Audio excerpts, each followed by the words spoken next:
The morning sun had barely touched the church roof when Evelyn Hart slipped through the back door.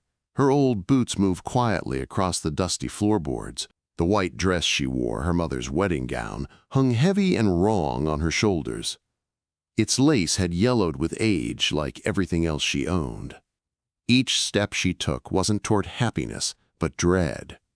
Through the thin walls came the sound of a crowd gathering, low voices full of gossip and judgment. At 34, widowed for 3 years, she knew what they were whispering. Too old, too plain. Lucky anyone still wants her. The words had branded themselves deep into her soul. Outside, Barnaby Keller's black carriage waited in the sunlight like a hearse. The man himself stood at the altar, checking his pocket watch as if timing a business deal. He hadn't asked for Evelyn's hand. He'd demanded it, announcing to the town that he'd be taking Samuel Hart's widow as payment for her husband's unpaid loans. A practical arrangement, the mayor had called it. A woman needs protection, the preacher had said.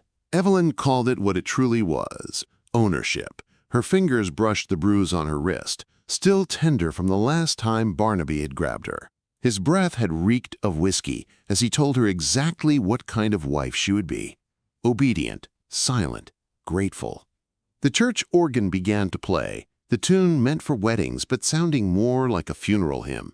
Soon they'd notice she wasn't waiting at the altar. Soon they'd come for her. Through the cracked window, she saw Barnaby's men pacing near the carriage. Big Tom Wheeler and Jack Slade, both armed, both loyal. Evelyn's heart pounded. She could stay and be chained for life, or run and take her chances with death. She pressed a trembling hand against the back door. Beyond it lay the pines that marked the edge of town, the wild country no woman dared to cross alone. A death sentence, folks called it. But as footsteps echoed behind her, death felt kinder than what waited at that altar. She lifted her skirts and ran. The forest swallowed her whole. Branches tore at the white gown, leaving scraps of lace and silk hanging like ghosts in her wake. Behind her came the shouts, angry, disbelieving. A woman didn't run from Barnaby Keller.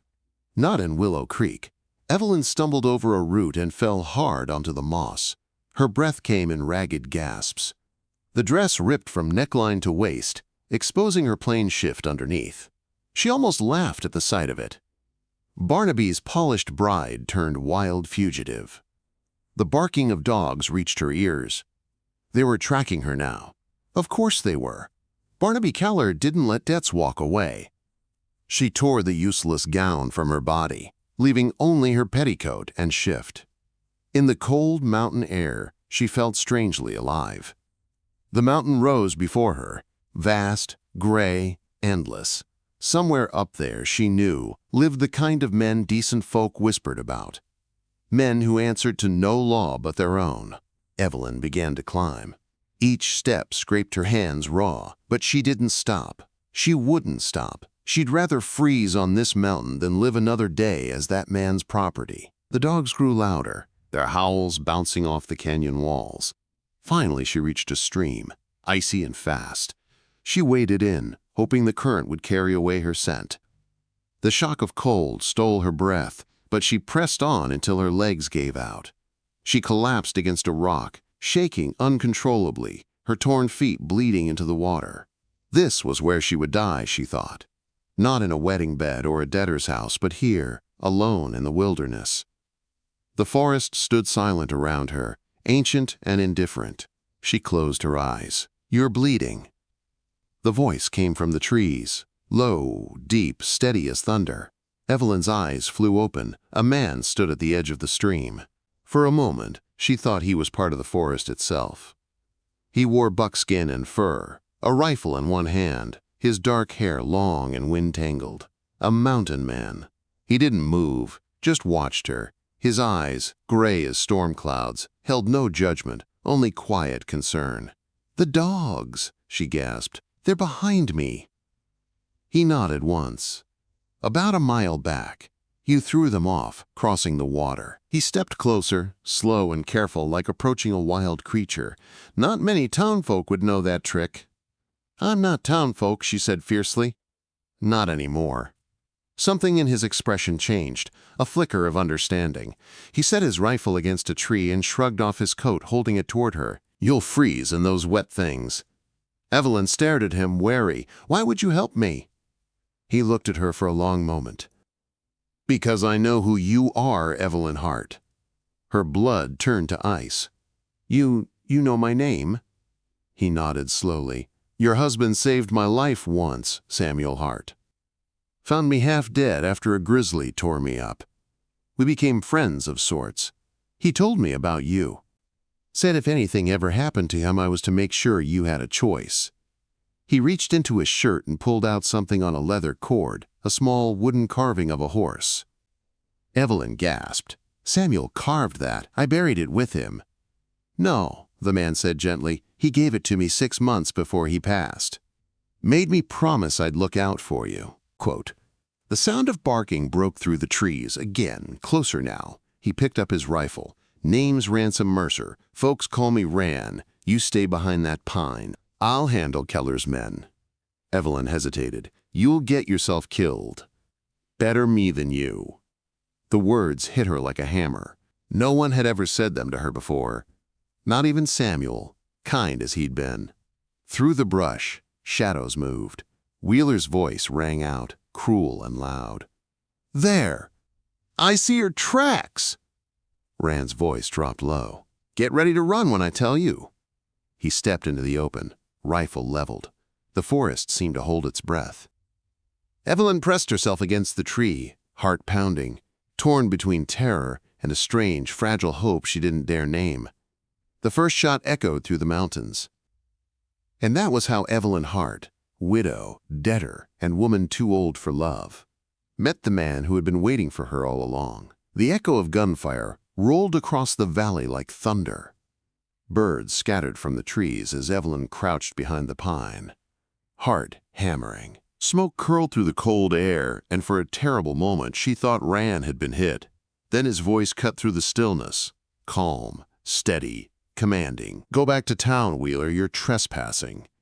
"Not without the woman," Wheeler called back, his voice hard and mocking. "Barnaby Keller paid good money to have her found." "She ain't his to claim," Ran said evenly. Laughter followed.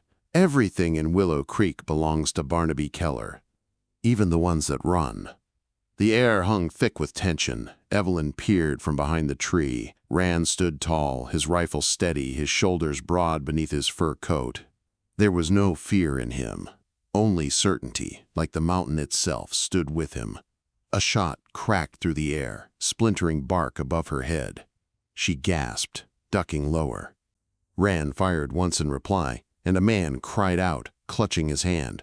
"That's your warning," Ran said quietly. "Next one won't be." The silence that followed was heavy. Evelyn could hear the dogs whining, the men whispering among themselves. Then Wheeler's voice again, shaking slightly. "Ain't worth it, boys. Keller'll have our hides if we get ourselves killed." Branches snapped as they retreated, dragging their wounded with them. The dogs went silent, their handlers calling them off. Evelyn didn't move until Ran turned back toward her. "It's clear," he said, lowering the rifle. "For now." She stepped out, legs trembling. "They'll be back." He nodded. "Likely with Keller himself. You'll need somewhere safe till I figure this out." "I can't ask you." "You didn't," he interrupted gently. "Samuel did, long before today." His calmness unnerved her. "You really knew him?" Ran nodded, eyes softening. "He was a good man, saved me when I was half dead, gave me reason to keep living." He looked at her then, something deep and quiet in his gaze. "Told me once he married a woman too strong for her time. Said you'd never need saving, but you might one day need a choice." Evelyn's throat tightened. "He said that?" He did. They walked together through the thickening forest. Ran led the way, moving like he belonged there, every step sure and silent. The mountains seemed to know him. Evelyn struggled to keep up, her torn feet bleeding through her stockings. "You're hurt," he said after a while, noticing her limp. "I'll manage." He stopped suddenly, turning toward her. "Sit." His tone was firm, not unkind. She sat on a fallen log while he knelt beside her, pulling a small leather pouch from his belt. He cleaned the cuts on her feet with gentle precision, then wrapped them with strips torn from his shirt. She watched him in silence, the simple care stirring something she didn't want to name. "Why are you really helping me?" she asked finally. "Because Samuel asked? Or because you pity me?" Rand's hand stilled. He met her gaze. "I don't pity you, Evelyn Hart. I respect what it takes to run when the whole world says you can't." No one had ever spoken to her like that. Not as a burden, not as a duty, but as an equal. They reached his cabin by nightfall, tucked deep in the shadow of the mountain. Smoke drifted lazily from the chimney.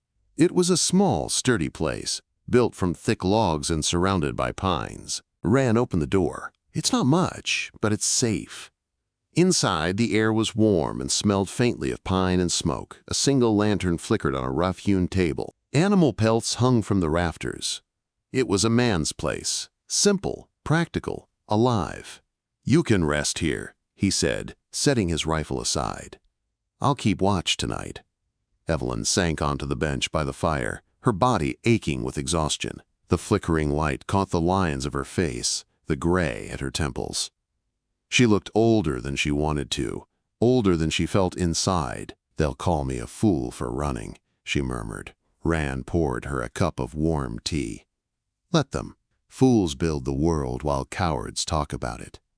That made her smile, just a little. "You talk like a man who doesn't fear much." "Fear keeps a man alive," he said, sitting across from her. "But it shouldn't keep him small." For a long time they sat in silence. Outside, the wind sighed through the pines. Inside, the fire popped softly. Finally, Evelyn spoke. "Do you really think I have a choice now? Barnaby won't stop. The whole town's on his side." Rand's voice was steady. "Then we make our own side. There's more than one kind of law out here. The one down there belongs to men like Keller. The one up here belongs to those who fight back." She looked at him, unsure whether to feel comfort or fear. "You mean to fight him?" "If I have to." The certainty in his tone made her heart race. "You'll get yourself killed." He smiled faintly. "Maybe, but I've waited a long time to do something that mattered." Evelyn stared into the fire, the warmth reaching her bones.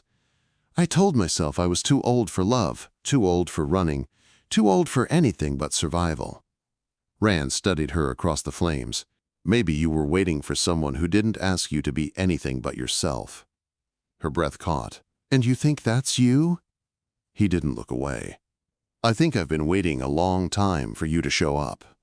She turned toward the window, unable to hold his gaze. The forest outside was dark, endless, wild, just like what waited inside her chest. For the first time in years, Evelyn Hart wasn't sure what tomorrow would bring.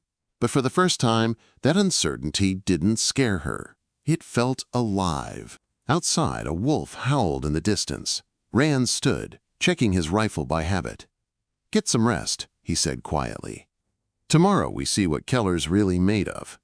As he stepped outside, Evelyn sat staring into the fire. Her hands still shook, but not from fear anymore. Somewhere between running for her life and finding this quiet cabin, something had changed. Maybe she wasn't too old for love after all. The next morning, frost clung to the window glass like lace. The fire had gone low, and Evelyn woke to the smell of wood smoke and coffee. Rand was already outside splitting logs, his steady rhythm echoing through the still air. For a moment, she simply watched him. The way he moved was different from the men she'd known in town. Strong, yes, but not proud. Every motion had purpose. He wasn't fighting the world, just working with it. When he came back inside, snow clung to his coat. "You're up early," he said. "Couldn't sleep." Evelyn wrapped the blanket tighter. "Dreamed of them finding me again." Rand poured her coffee into a tin cup and handed it over. "Dreams can't hurt you." "Keller can, though, and he will try." She nodded. "He won't stop till he drags me back. Then we make sure he can't." Before she could ask what he meant, a sharp whistle split the air. Rand froze, then moved to the window. "Raiders," he said grimly. "A lot of them." Evelyn's heart sank. "Barnaby?" "Most likely." He checked his rifle. He brought the town with him. Within minutes, the quiet clearing filled with voices, angry and determined. Through the open door, Evelyn saw them, men from Willow Creek, faces she recognized from church, from the market. Even the sheriff had come, and at their head rode Barnaby Keller, dressed not for war but for a wedding, his fine black coat pressed and spotless. "Mrs. Hart," he called, his voice smooth and poisonous. "You've caused quite the scandal. Come now, don't make this harder than it has to be." Rand stepped out onto the porch, rifle across his arm. "She's not going anywhere." Quote. Barnaby smiled, thin and sharp. "Ah, Mercer, I should have known you'd crawl out of your hole. Still chasing after another man's wife?" "She's no one's wife," Rand said, "and she's no man's property." Barnaby's voice hardened. "According to the papers, she is. Her husband's debts were signed over to me. That makes her mine by law." "There's no law that sells a woman," Rand said. "Only men too scared to face one who can't be bought." A murmur ran through the crowd. Some of the townsfolk shifted uneasily. Others nodded in agreement. Evelyn stepped outside before Rand could stop her. "You think you can scare me back into your house?" she called, her voice steady. "You think waving papers makes me yours? I've lived by your kind of law long enough. It's built on fear and lies." Barnaby's expression cracked. "You forget yourself, woman." "No," she said. "For the first time, I remember exactly who I am." "Enough," he snapped. "Sheriff, arrest her. Bring her to town. She's stolen property." The sheriff hesitated. "Mr. Keller, I'm not sure." "I said arrest her." Quote. Before the sheriff could move, Rand raised his rifle, not aiming, just resting it against his arm. His voice was calm but cold. "Any man takes one step toward her and he won't take another." 5-1, Mercer," Barnaby sneered. "You can't shoot us all." "Don't need to," Rand said. "Just need to shoot you." The words landed like a hammer. Evelyn's pulse raced, but she stood her ground beside him. "You'll have to go through both of us, Barnaby." Barnaby's fury boiled over. "You think this ends here? You'll regret defying me." Before anyone could move, a second rifle cracked from the trees. Bark splintered near Barnaby's boots. Then another shot came, and another. From the forest emerged 3 more mountain men, weathered, silent, steady. They took up positions around the clearing, rifles trained on Keller's riders. Rand didn't look away from Barnaby. "Told you," he said quietly. "You're outnumbered, not me." Barnaby's mask of power slipped.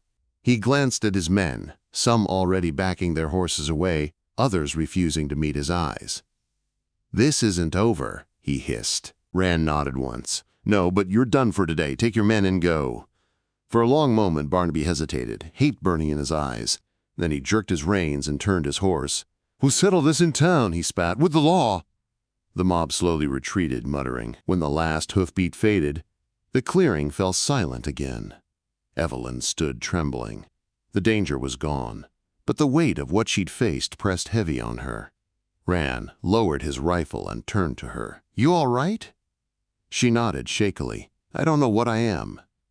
"Alive," he said softly. "And free." Tears burned in her eyes. "I've never been either before."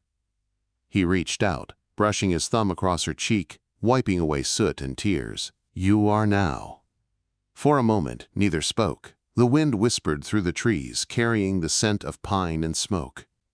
"I told you I was too old for love," she said quietly. Rand's smile was small, but real. "Then it's a good thing. I've been waiting a long time." Something inside her broke and healed all at once. She leaned into him, the cold forgotten, the fear gone. For the first time in years, she felt safe, not because someone claimed her, but because someone saw her.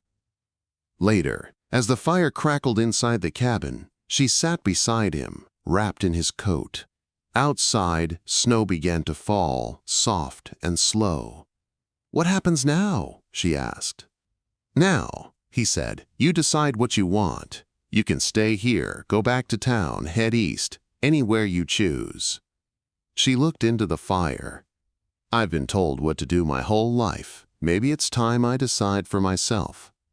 Rand nodded. "That's all Samuel ever wanted for you."